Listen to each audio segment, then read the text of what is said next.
नाज़रीन की खिदमत में स्वीडन के दारुल हुकूमत स्टॉकहोम से आरिफ फरसाना का सलाम पहुँचे। आज के विलाग में नॉर्वे, स्वीडन और डेनमार्क की थोड़ी-सी तारीख के हवाले से बात करेंगे और ये बात करेंगे कि डेनमार्क ने 600 साला पुराना जो एक अहम निशान था थ्री क्रॉन्स का, उसको उसने क्यों हटाया है? इसकी क्या वजूहात हैं? तो ये एक बड़ा अहम और मालूमाती विलाग है और मुझे उम्मीद है कि डेनमार्क, नॉर्वे, स्वीडन में रहने वाले लोगों के लिए या बाकी लोग भी जो इस खित्ते की तारीख को जानना चाहते हैं, दिलचस्पी है, उनके लिए बड़ा अहम होगा।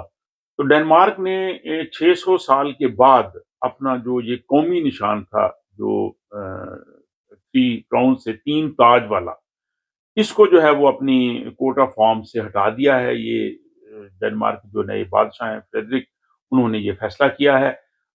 इस निशान के हटाने के पीछे तारीख और सियासत दोनों छुपी हैं और हम ये वजह जानेंगे कि 600 साल के बाद क्या जरूरत पड़ी कि डेनमार्क अपने इस थ्री क्राउन के निशान को जो है वो हटा रहा है। तो इसका पस मंजर जानने के लिए हमें जो है वो माजी की तारीख में जाना पड़ेगा। 1397 में 1397 में स्वीडन का जो जनूबी शहर है खालमार, वहां पे एक इत्तेहाद हुआ था और एक खालमार यूनियन बनी थी। इस यूनियन में आज का पूरा डेनमार्क, स्वीडन, नॉर्वे, फिनलैंड का बहुत सा हिस्सा और आइसलैंड, ये सारे इलाके शामिल थे एक सल्तनत के तहत। ये आप मैप में देख सकते हैं कि ये कितना बड़ा जो इलाका था। पूरा शुमाली यूरोप आप कह लें, नॉर्डिक रीजन पूरा जो है वो एक बादशाहत के तहत आ गया था, जिसको खालमार यूनियन कहते हैं। 1397 में ये यूनियन बनी और ये तीन चूंकि इसमें बड़े मुल्क थे, डेनमार्क, नॉर्वे और स्वीडन, तो ये थ्री क्राउन्स जो है वो उस वक्त इन्होंने अपना ये बादशाही या रियासती सिंबल के तौर पे इसको उन्होंने अपनाया। लेकिन ये खालमार यूनियन जो है वो 1523 में जाके खत्म हो गई। तो उसके बाद फिर ज़ाहिर है ये मुल्क अलग-अलग मुल्क हो गए। लेकिन स्वीडन ने उस निशान को जो है वो कंटिन्यू रखा और इस निशान को डेनमार्क ने भी कंटिन्यू रखा। अब इसकी वजह से इन दोनों मुल्कों में सियासी इख्तलाफात भी होते रहे। उसकी वजह ये है कि ये निशान का मतलब ये था कि स्वीडन जो है, ये इस पूरी जो है वो नॉर्डिक रीजन और ये जो खालबार यूनियन है, स्वीडन क्लेम करता है कि ये उस सल्तनत उसकी है और ये उसका इजहार है।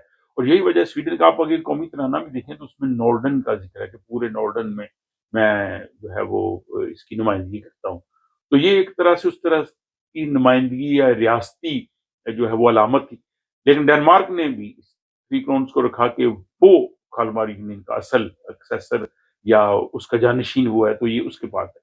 और इसकी वजह से दोनों मुल्कों में ताल्लुकात जो है वो कशीदा भी रहे। बल्कि अगर बहुत माजी में जाएं तो स्वीडन और डेनमार्क के ताल्लुकात में एक ऐसा मौका भी आया कि डेनमार्क ने स्वीडन पे जो कब्जा किया और स्टॉकहोम का जो इलाका है, ओल्ड टाउन, वहां पे एक इमारत है जिसमें सारे अशराफिया को बुलाया, जिसको स्टॉकहोम ब्लूथबाद कहते हैं, इनको कत्लेआम किया गया।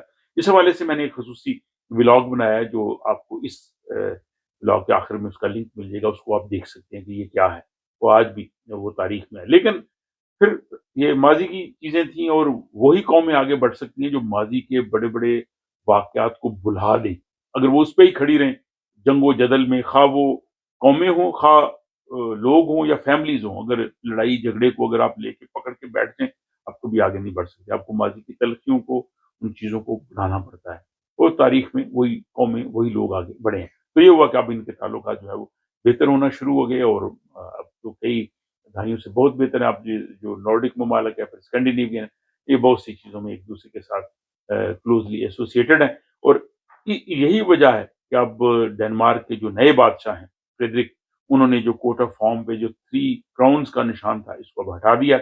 यानी एक तरह से जो डेनमार्क का वो क्लेम भी था, वो खालमार यूनियन का वो क्या, और स्वीडन का अब भी ये शान है थ्री क्राउन्स का।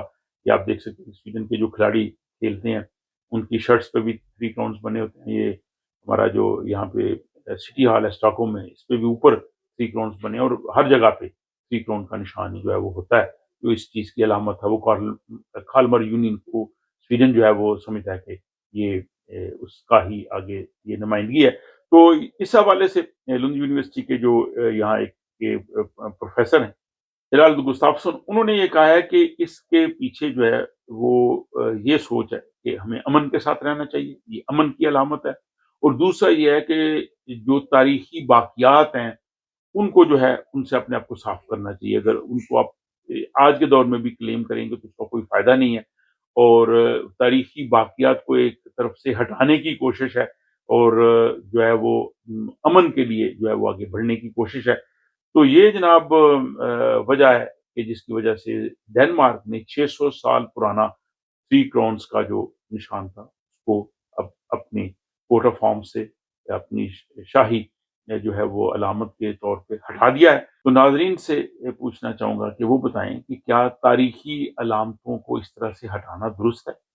کیا یہ ڈنمارک کا فیصلہ بہتر ہے، یا آپ ان تاریخی جو آپ کا کلیم ہوتا ہے اس کو ہمیشہ آپ کو لے کے چلنا چاہیے؟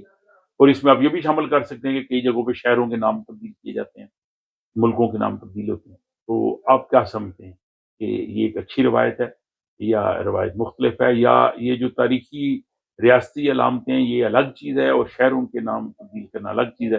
آپ کی رائے کا انتظار رہے گا۔ بلاگ کے بارے میں اپنی رائے کا اظہار ضرور کیجیے۔ آپ سے ملاقات ہوتی ہے۔